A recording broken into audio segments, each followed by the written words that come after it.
Nga, araw-araw. hindi muna tayo magbayad ng tax. Ako para sa akin, ha? Tama!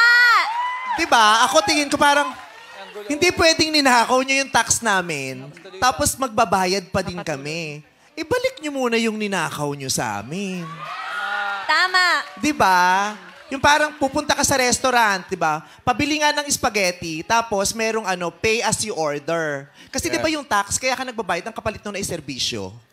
Diba? Magandang serbisyo, diba? Magandang daanan, serbisyo, magandang buhay para sa atin. Kaya magbabayad kayo ng tax, diba? So para kang pa-order ng spaghetti, pay as you order. So eto yung bayad ko, bigyan mo ako ng spaghetti. Tapos biglang sabi nung nagbebenta ng spaghetti, ay, may humablot nung spaghetti binigay mo sa akin, ay, nung binayad mo kanina, nanakaw yung binayad mo sa spaghetti. So anong gagawin ko? Magbabayad ulit ako para gibigyan mo ako ng spaghetti?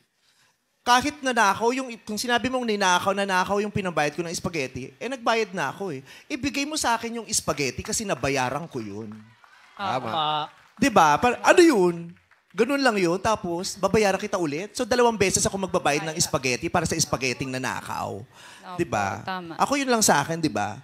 Sana wag nyo kami pagbayarin muna ng tax. Sana may tax holiday.